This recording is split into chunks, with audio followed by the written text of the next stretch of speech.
A ver. Puede prender su cámara también, doctora, para poderla ver durante su exposición. No me permite prender la cámara. A ver, nuevamente.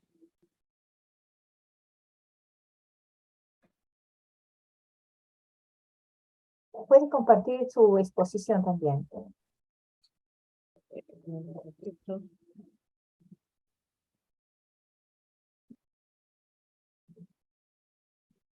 Por favor, a todos los alumnos, si tienen alguna pregunta, duda durante la exposición, levanten la mano y terminando la exposición de la doctora, yo les doy la palabra para que puedan hacer sus preguntas, ¿sí?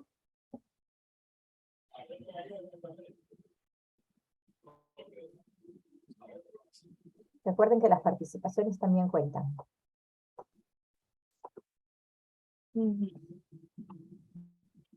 Bueno, no me permite. A ver, está usted como panelista. En la parte baja de la pantalla puede ver compartir pantalla. O vea donde hay puntitos y dele allí y ahí le puede dar la opción de compartir pantalla.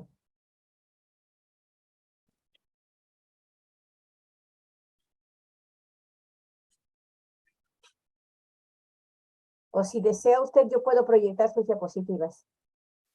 A ver, un ratito, doctora. Me Sí, da un doctora, minuto. esperamos.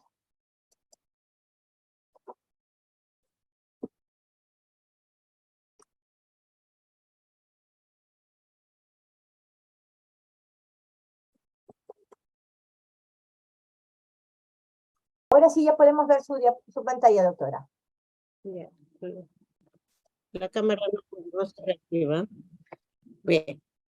Bueno. Buenas tardes con todos. En esta oportunidad vamos a tocar un tema de mucha importancia como es la infertilidad y el manejo de la pareja infértil. Definitivamente hablar de infertilidad es un capítulo muy amplio dentro de lo que es la ginecología. Es más, es considerada una subespecialidad dentro de nuestra especialidad de ginecobstetricia. Sin embargo, en este tiempo vamos a tratar de tomar los puntos muy resaltantes que por lo menos como médicos generales debemos conocer, ¿no?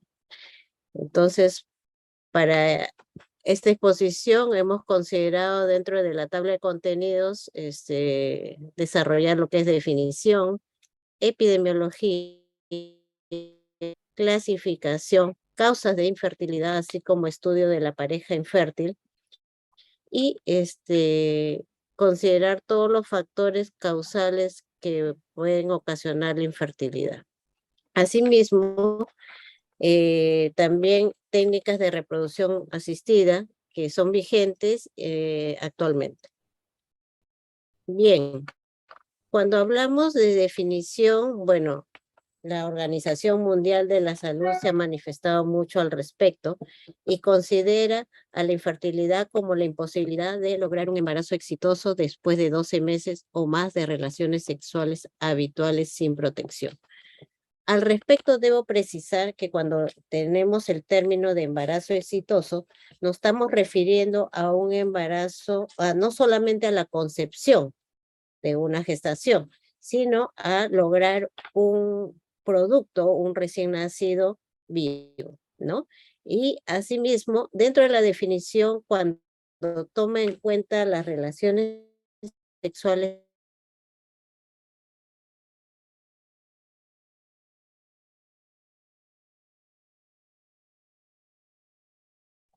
Doctora Arroyo, parece que se fue su audio. ¿escucha? Ahora sí, doctora. Ya. Entonces, cuando hablamos de las relaciones sexuales habituales sin protección, nos referimos a los coitos frecuentes, ¿no? Considerando esto con un intervalo de 3 días, con ninguna interferencia de un método anticonceptivo, ya sea natural o de otro tipo, ¿ok? Entonces, esta es la definición de la Organización Mundial de la Salud.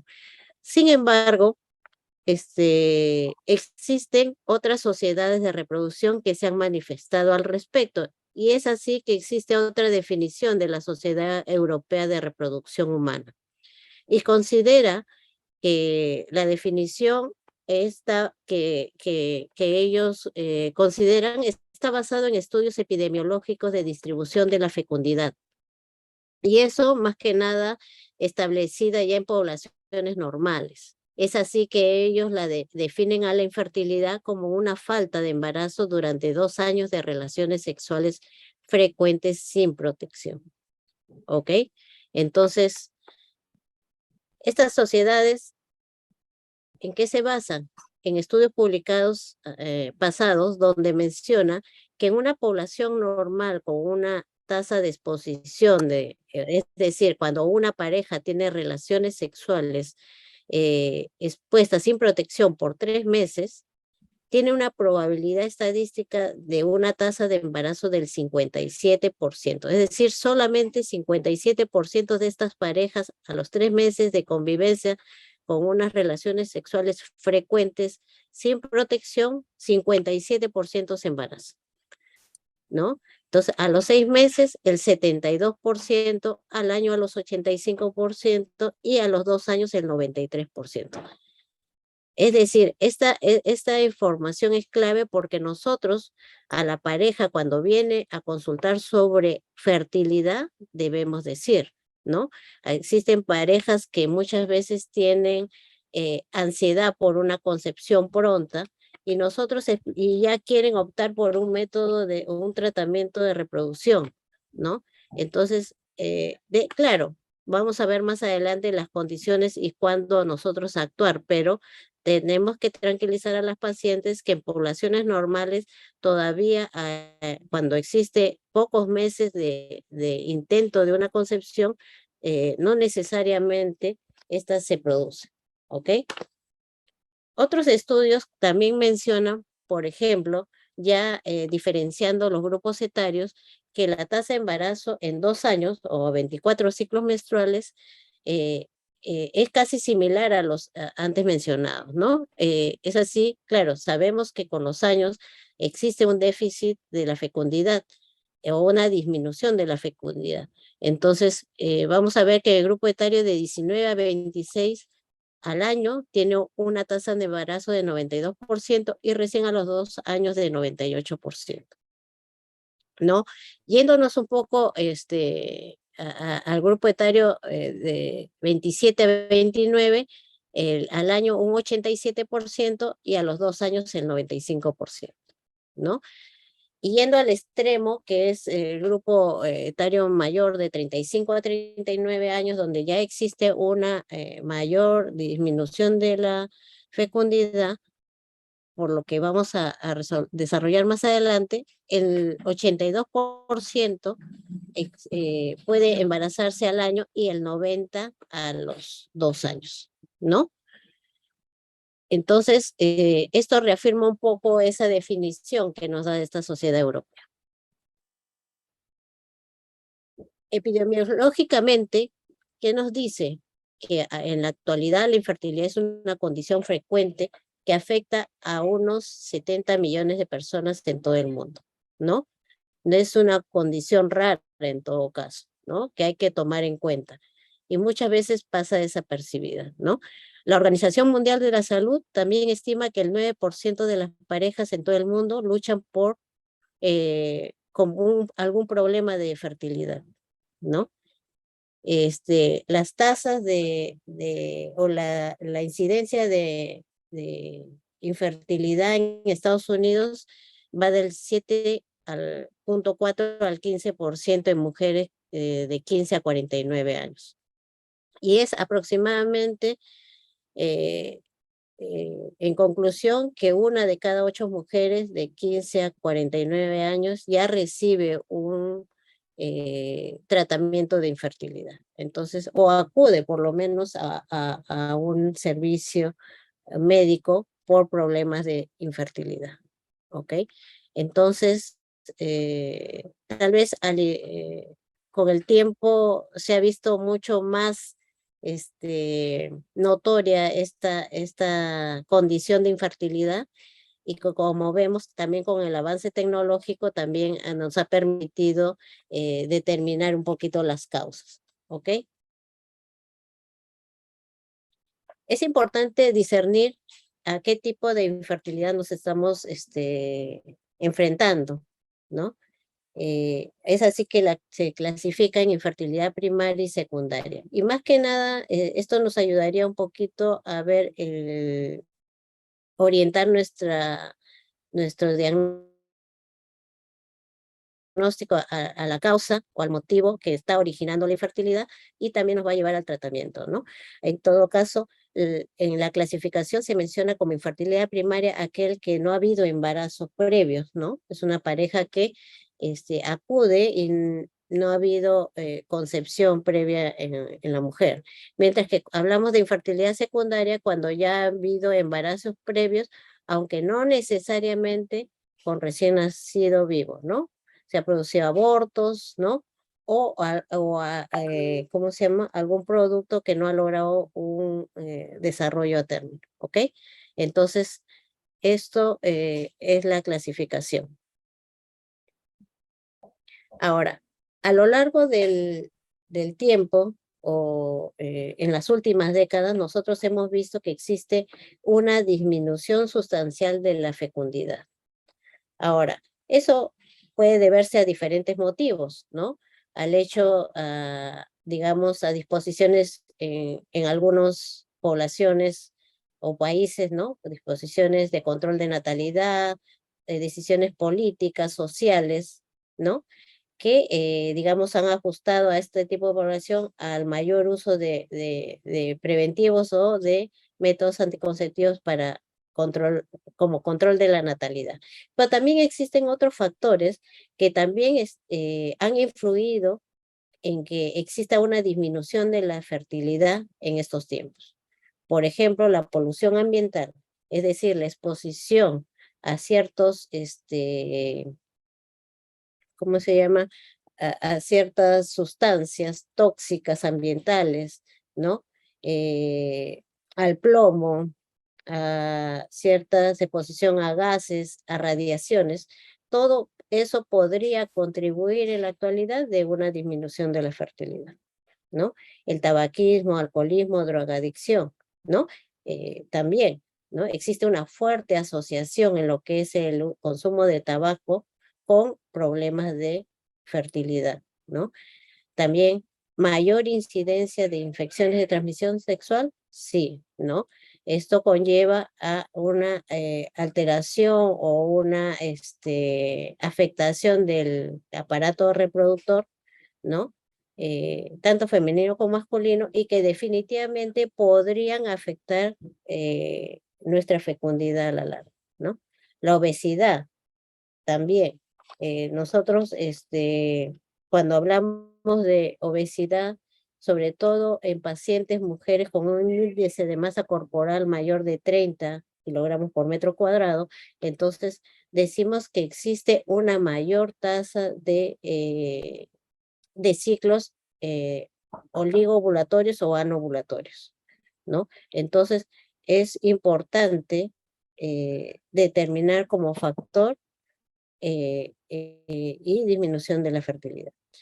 Dietas exageradas, por el contrario, ¿no? Las dietas exageradamente restrictivas o casos de anorexia también influyen definitivamente en el comportamiento hormonal, ¿no?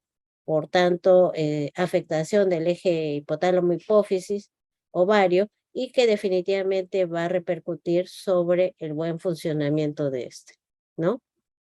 El mayor uso de métodos anticonceptivos, como lo hemos mencionado, por cuestiones de control de natalidad, o también el hecho de mayor tendencia a posponer embarazos, ¿no? Y aumento de la esperanza de vida, ¿no?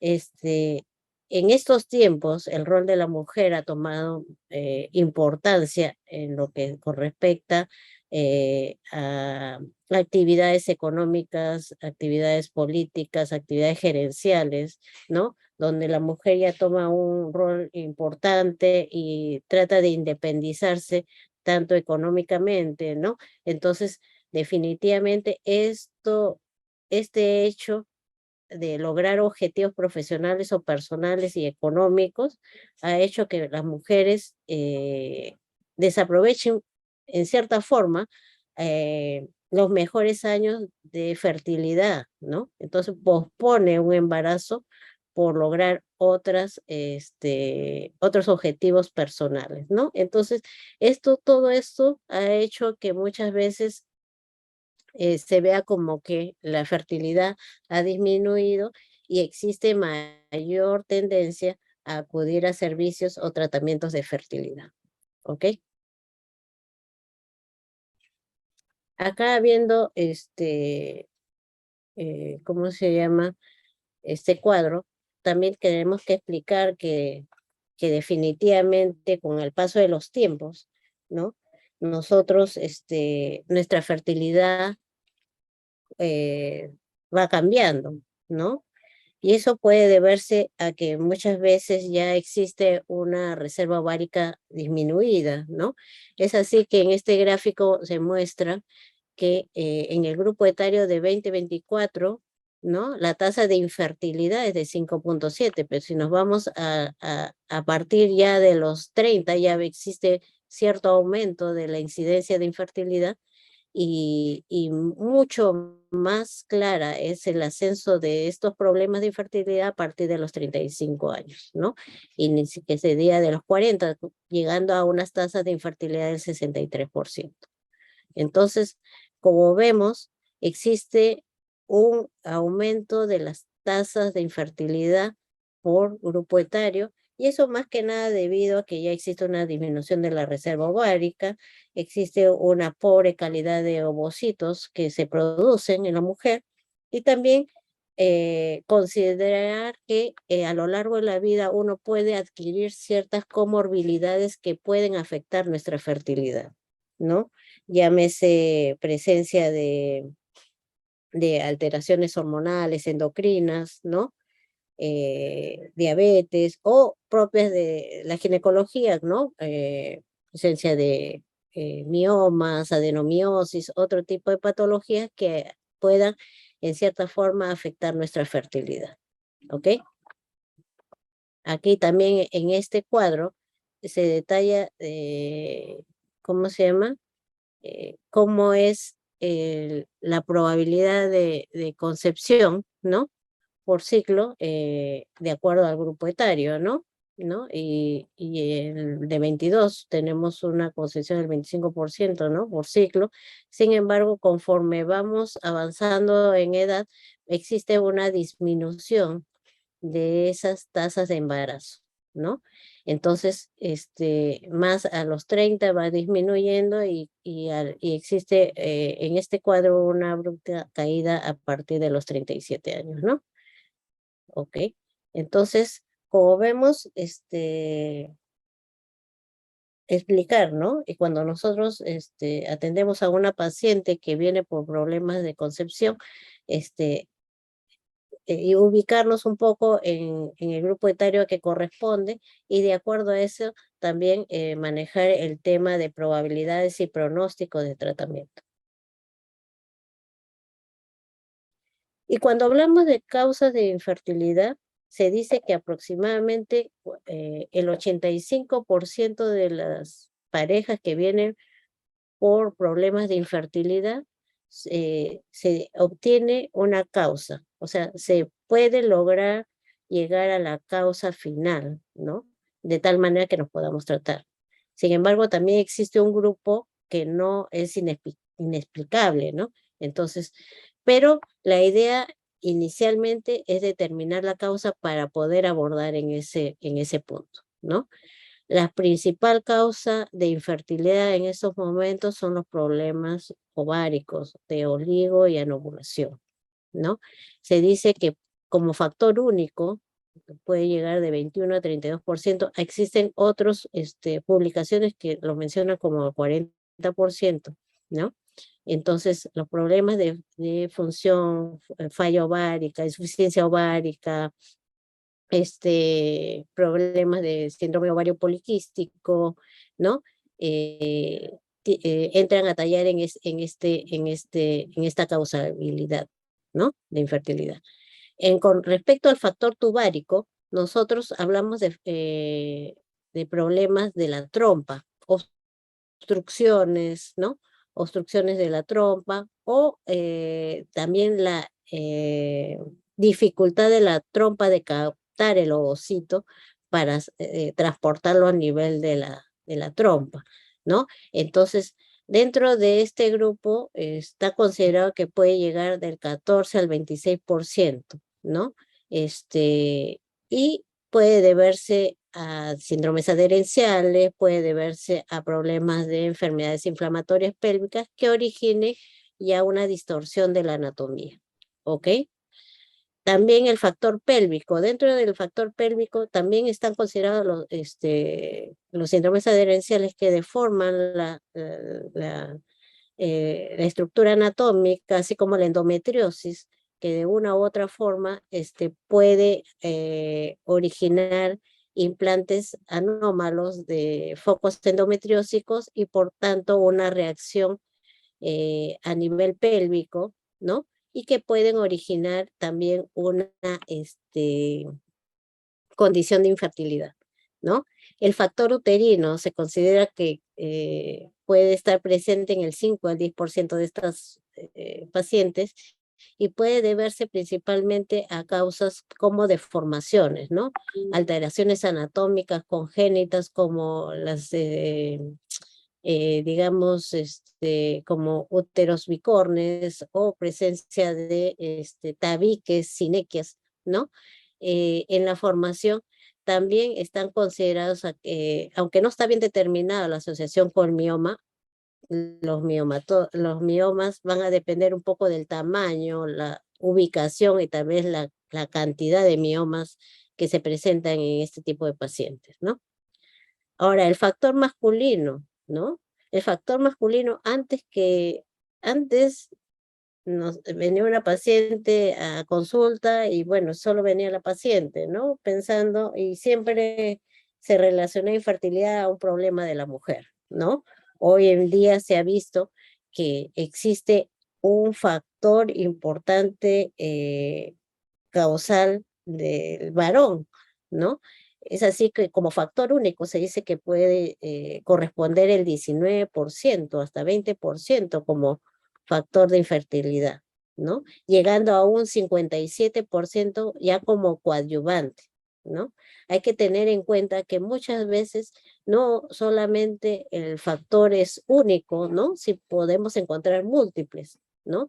Y en el caso del varón, muchas veces es compartido, ¿no? Llegando a esta tasa de frecuencia. En cuanto al factor cervical, digamos, no se da en un mínimo 5 a 10%, aunque realmente eso puede ser obstructivo, ¿no?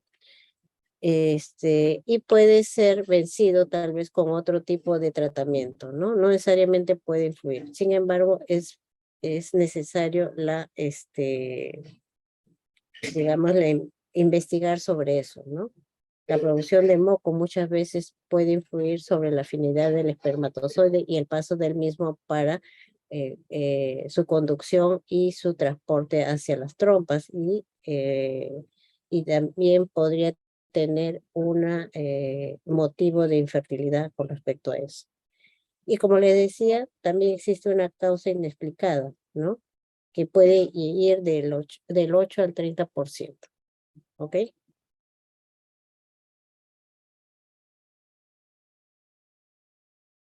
Pero la pregunta es, ¿cuándo realizar un estudio de infertilidad en una pareja? ¿No? Ustedes han visto las definiciones, hay controversias, unos dicen 1 año, otros dicen 2 años, ¿no? Lo cierto es que dentro de las sugerencias es que nosotros debemos hacer un estudio cuando ya se tiene una mujer que no ha logrado un embarazo después de 12 meses de relaciones sexuales sin protección, ¿no? Ahora agregan la inseminación en donantes teniendo en cuenta que existen estas condiciones en algunos casos. También se recomienda la evaluación más temprana en mujeres mayores de 35 años que no han logrado concebir. Y eso durante 6 meses. Es decir, nosotros hemos visto que conforme va avanzando la edad, las tasas de embarazo van disminuyendo, ¿no? Y la probabilidad de concepción por ciclo también.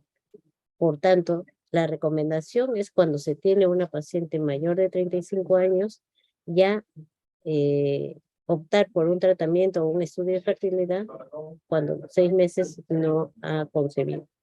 ¿Ok? Por otro lado, en mujeres mayores de 40 años, también ya se justifica una evaluación inmediata. Y eso por lo mismo, ¿no? Se ha visto que la tasa de infertilidad llega al 63% en este tipo de pacientes. No podemos perder el tiempo. La reserva ovárica se está acabando. Entonces tenemos que hacer un estudio inmediato y posiblemente un tratamiento. Por otro lado, se recomienda también la evaluación en mujeres ya con una disfunción ovárica, ¿no? Oligomenorrea o menorrea, y así también aquellas donde ya se sospecha una patología, de una enfermedad uterina, tubárica, peritoneal, o cuando se sospecha endometriosis, ¿no? Asimismo, cuando también se tiene a una pareja, a un varón con una infertilidad masculina ya conocida o sospechada, ¿no? Entonces, la actuación no solamente es esperar a los 12 meses, como les decía, ¿no? A veces hay que interferir antes sobre el tratamiento y el estudio.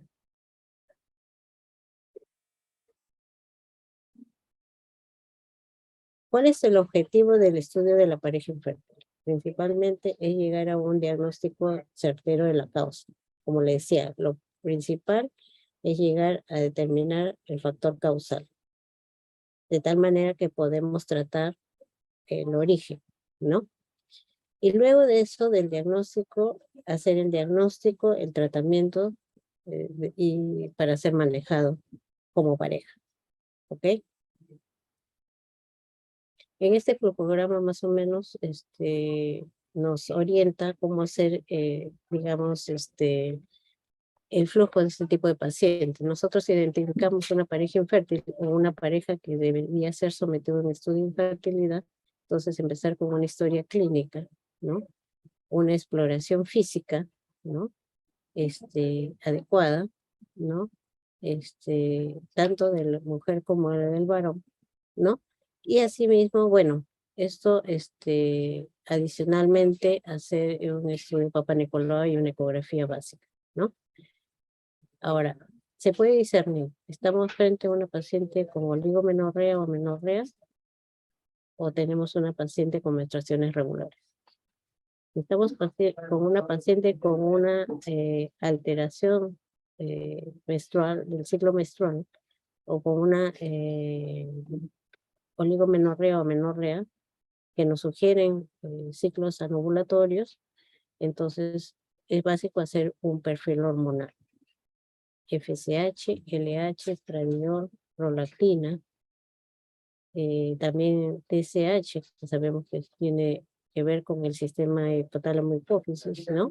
Estudio de tiroides, así como andrógenos para determinar si existe un estado de hiperandrogenismo, ¿no?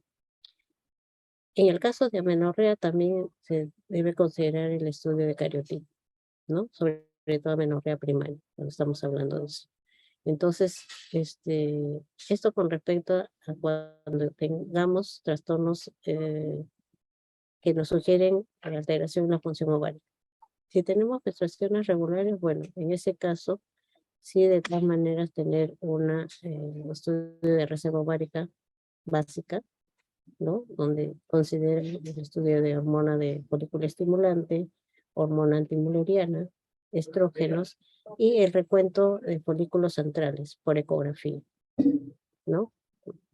Más adelante vamos a ver cómo hacemos este recuento y asimismo en el varón el espermatograma paralelamente, ¿no? Consideramos si existe una permeabilidad tubárica a través de una histerosalpingografía. Si le existe, es decir, el factor tubárico no existe, ¿no? Entonces lo que sugiere, siempre y cuando la reserva ovárica es adecuada, considerar una reproducción asistida de baja complejidad. ¿Ok?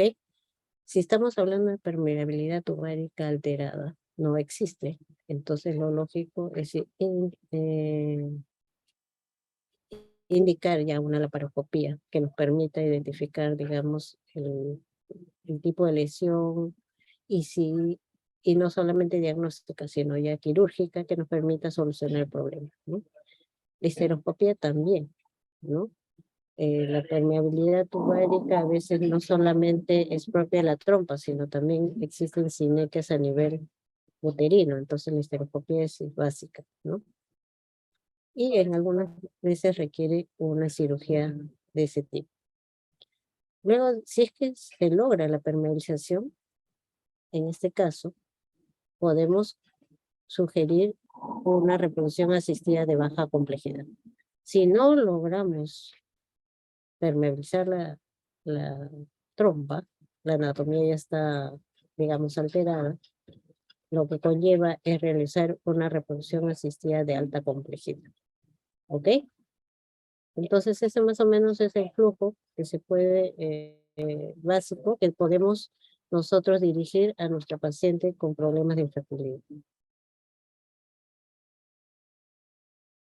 Acá está más detallado, pero digamos, considera también la historia clínica, una exploración física mínima, exámenes generales propios del estudio, PAP, ecografía.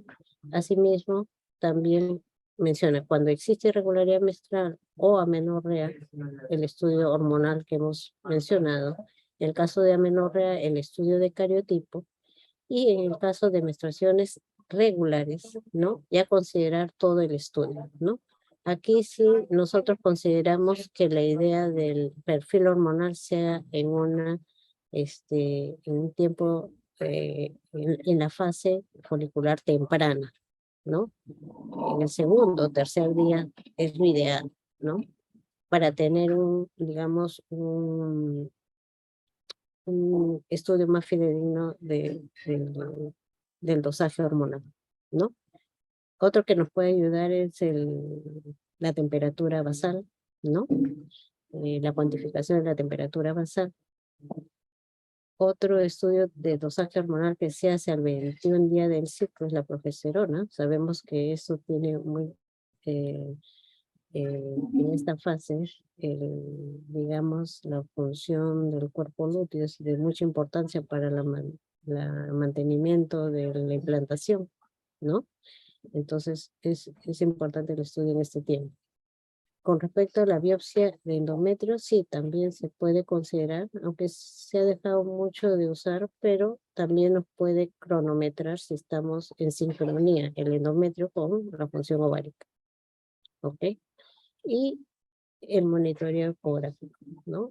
A veces se hace lo que es el seguimiento ovulatorio ecográfico para determinar el crecimiento folicular a lo largo del ciclo y el momento de la ovulación. ¿Ok? Histerosalpingografía, sí. Cuando nosotros determinamos, o como les decía, queremos determinar si existe un factor tubárico, en ese caso podemos realizarlo en el 7º a 11º día del ciclo, de tal manera que no influye sobre la menstruación y tampoco preveemos que haya un embarazo, ¿ok? También existen otras pruebas inmunológicas como pruebas postcoitales y del moco cervical. Y esto principalmente se da para ver la afinidad que existe del espermatozoide con el moco, como le decía, ¿no? Luego de realizar todos esos estudios, en general, tanto de la mujer como del varón, nosotros podemos determinar, concluir, ¿no? Cuál es el factor causal de esta infertilidad y determinar. Necesita una laparoscopía, ya intervenciones un poco mayores, ¿no? La laparoscopía, diagnóstica quirúrgica, histerosalpingografía, ¿no? O salpingoscopía en algunos casos. De esta manera nosotros podemos planificar el tratamiento y alternativas de éxito, así como pronóstico de este tipo de tratamiento con información de la pareja, ¿no?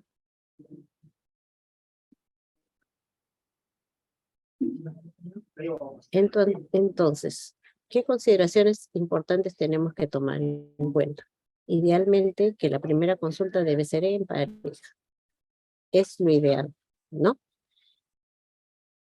También considerar en evaluaciones individuales, sí, en algunos casos, sobre todo para recabar mayor información sobre prácticas sexuales, antecedentes sexuales y antecedentes de infecciones de transmisión sexual.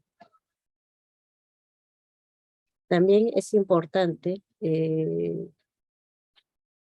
por todo lo dicho, que antes de iniciar un tratamiento debemos tener los estudios completos básicos de la pareja, ¿no?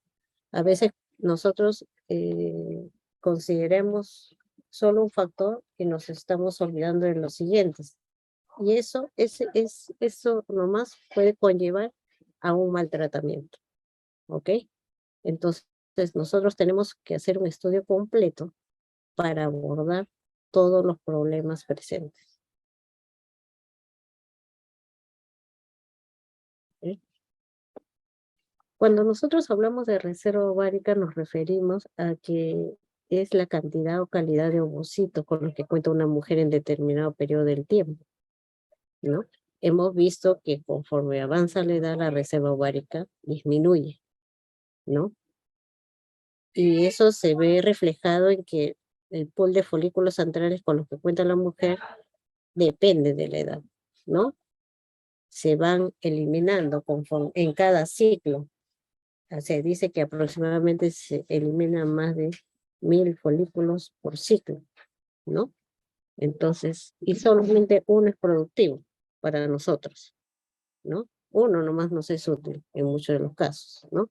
Entonces, todo eso hay que tener en cuenta. ¿Existen métodos para medir la reserva ovárica? Sí. Existen métodos bioquímicos Doctora como los Arroyo, estudios le hormonales. quedan 10 minutos. Ya, Gracias. ok. Existen estudios hormonales básicos o estáticos, como es la hormona folículo estimulante, el dosaje de estradiol, inhibina y la hormona antimuleriana, ¿no? Asimismo, también existen estudios dinámicos donde se menciona, o sea, se realiza o se aplica, ¿cómo se llama? Tratamiento con citrato de clomifeno o estrógenos o gonadotrofinas y se mide posterior, antes y después la FSH. Eso nos permite saber o el pronóstico de esa reserva ovárica que tiene esa paciente. Por otro lado, también existen elementos biofísicos como es el volumen ovárico, la cuantificación de los folículos centrales, como hemos mencionado, así como el Doppler, ¿no? Y los estudios histopatológicos donde nos miden, digamos, ver la sincronía del endometrio a través de biopsias. La reserva ovárica, en esta publicación, ¿cómo se llama? Se menciona el valor predictivo del dosaje de FSH, ¿no?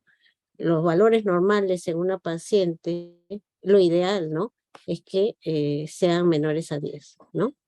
Entonces, se ve, ¿no? Que el valor predictivo de una tasa de embarazo del 28% en pacientes que llegan de 0 a 10, mientras que cuando ya sobrepasan los 21 miliunidades por mililitro a 25, la tasa de embarazo es el 1%, ¿no? Y ni que se diga de cuando se tiene un dosaje de 30, prácticamente cero la tasa de embarazo. Igualmente, el estradiol en condiciones normales al principio del ciclo, en la fase folicular, deberíamos ser mínima, menor a 75 picogramos, ¿no? Entonces, cuando es así, menor de 40, la tasa de embarazo es de 25 y conforme aumenta esto en la fase folicular temprana, las tasas de embarazo es menor, 10% y 0 cuando se tenga un dosaje mayor de 100. Entonces, ¿es importante el dosaje hormonal temprano? Sí. Bien, este también es una publicación donde se evalúan 149 ciclos y se ve que la correlación que existen con la medición de los folículos centrales, ¿no? Entonces, la edad promedio de personas de 36 con menos de 3 folículos, la FSH vemos que está por encima de 10, ¿no? Por tanto, la cancelación o la de ciclos, es decir, no podemos actuar, digamos, en una fecundación normal, se da en mayor cantidad, ¿no? Mientras que aquellas que tienen más de 10 folículos antrales, ¿no? El promedio de edad es de 32 y el FSH, como vemos, es menor de 10, ¿no? 5.6, que sería óptima, ¿no? La tasa de cancelación, o sea, tratamientos o intervención del tratamiento de fertilidad es mucho mejor, ¿no? Inclusive utilizamos menos gonadotrofinas, menos medicación hormonal, ¿no? Y la tasa de ocitos que se recupera en este tipo de pacientes es mucho mayor, 14, a diferencia de los que tienen de 4 a 10, que es de 6.3, y de menos de 3, que es mínima, casi ocitos recuperados 2, con el estímulo hormonal que nosotros le damos, ¿no? Es más, ¿no? En este tipo de pacientes se ve que la tasa de embarazo por ciclos es 0, ¿no? Cuando se tiene menos de 3 folículos antrales. Como le decía, el factor tubárico, ¿no? Se puede realizar una histerosalpingografía, que es lo que digamos, es de ayuda diagnóstica, y con una sensibilidad de 65% y un 83% de especificidad. Acá vemos, ¿no? Es una sustancia de contraste que se aplica dentro del útero y se saca unas placas radiográficas en forma, digamos, en diferentes tiempos, y nos ve el paso de, de toda la cavidad uterina y de las trompas, ¿no? Cuando caen a la parte pélvica, sabemos que existe una buena permeabilidad tubárica. Acá muestra que también existe una permeabilidad, una buena cavidad uterina, sin embargo, las trompas están tortuosas, ¿no? Que sugieren un ensanchamiento, ¿no? O un proceso inflamatorio, ¿no? Inclusive no hay caída a nivel del peritoneo, por tanto están obstruidas y existe una infertilidad de factor tubárico en esta paciente. También se puede determinar con la histerosalpingografía algunas anormalidades del útero, ¿no? Y también obstrucciones, ¿no? Que originan, digamos, infertilidad. Acá también es una anormalidad uterina.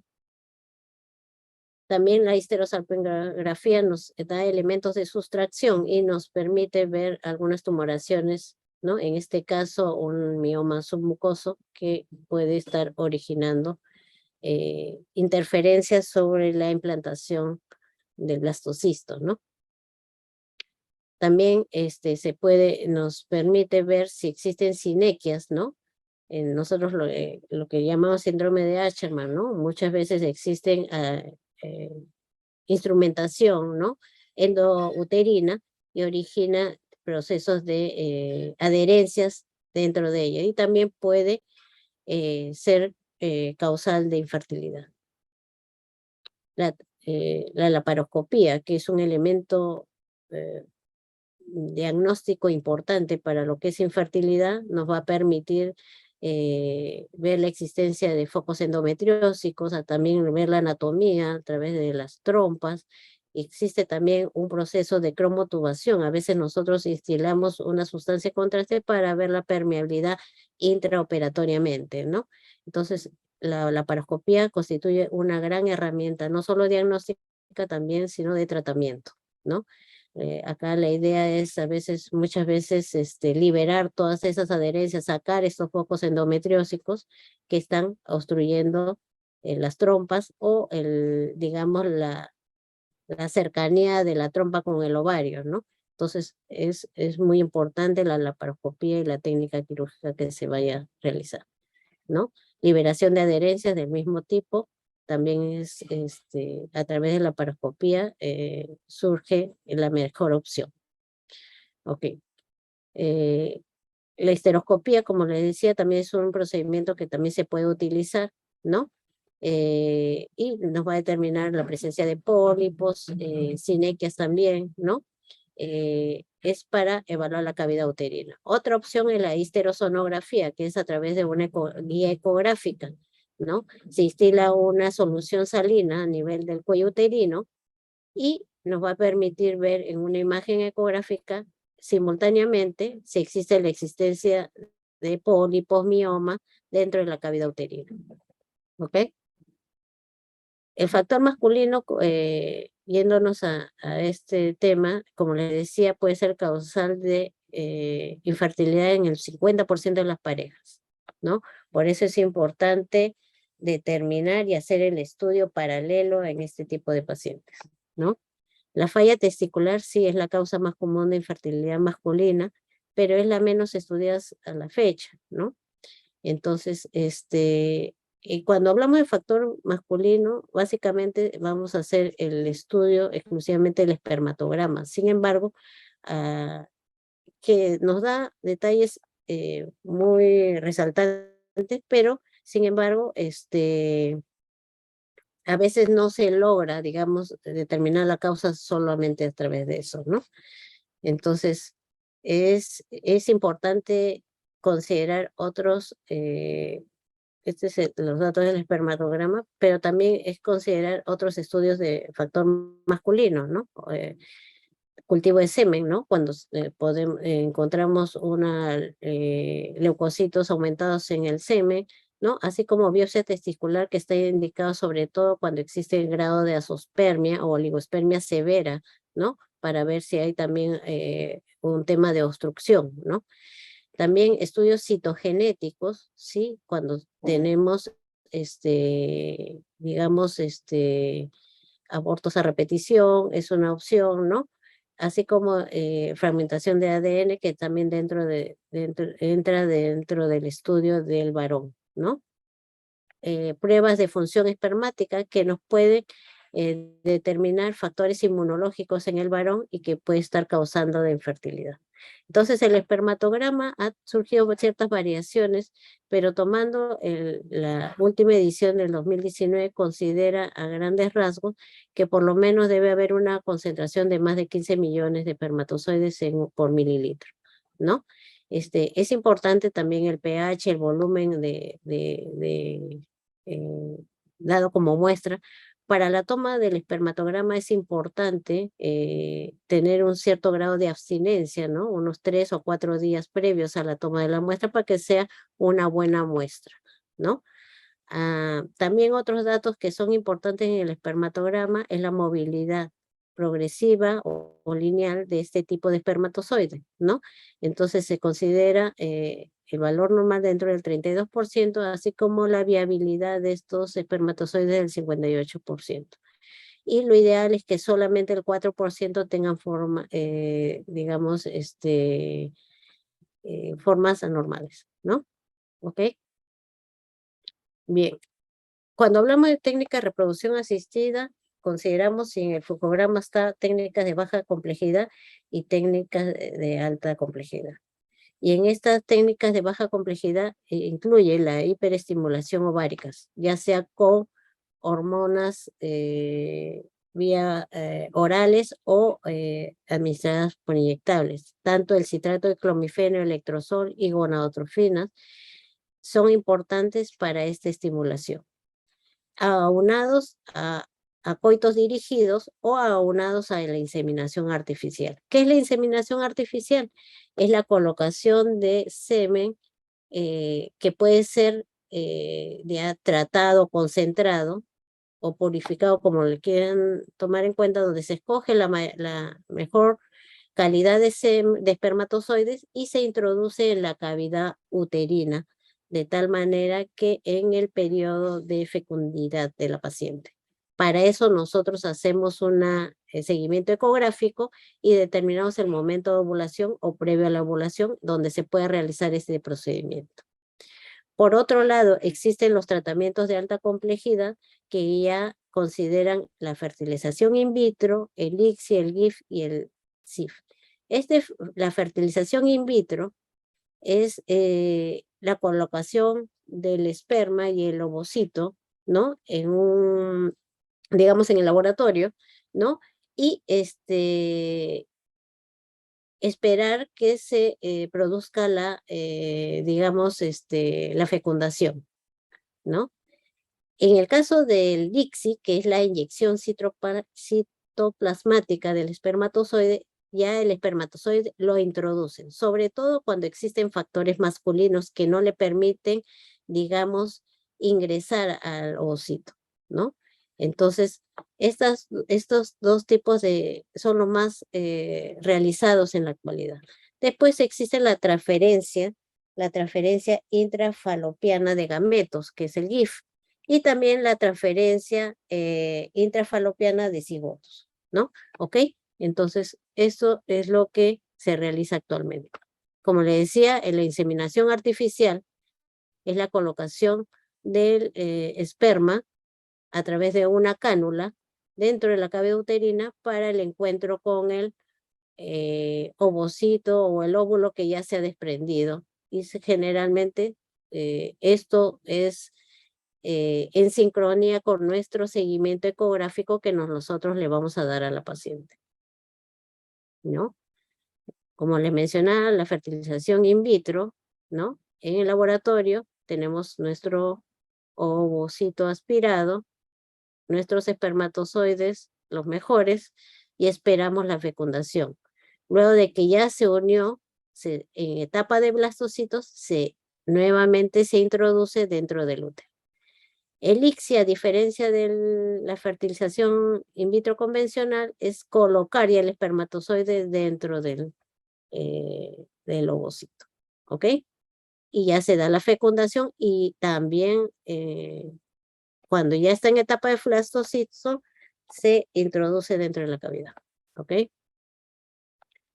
Como le decía, control ecográfico hormonal, prevención de pico de ALH, estos son los lineamientos básicos para una fertilización.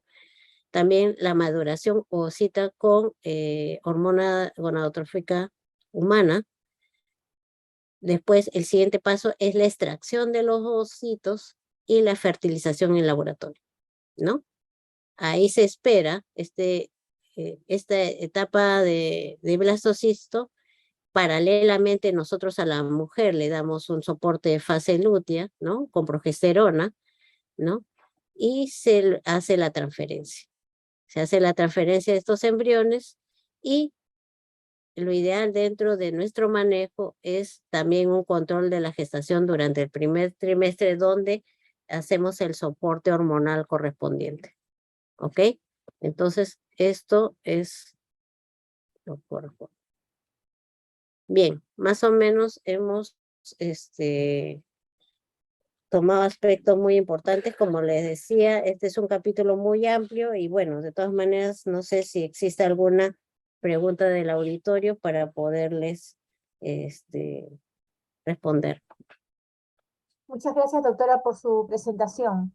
Más bien, los que tengan preguntas, si pudiesen levantar la mano.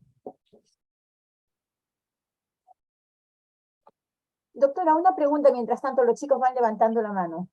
Eh, ¿Cuál sería el punto básico que un médico general podría avanzar en un manejo de infertilidad? Una paciente que acude porque más de un año tiene actividad sexual y no se cuida y no sale embarazada. O sea, lo básico para un médico general que debería manejar. Sí, mire, como le decía, teniendo en cuenta que la mayor frecuencia son los problemas anovulatorios, es considerar un perfil hormonal básico, ¿no? En el caso de la mujer, ¿no? Sobre todo, considerar la fase folicular temprana, máximo al quinto día, ¿no? Pero lo que se sugiere es que lo más temprano posible para tener un perfil básico basal.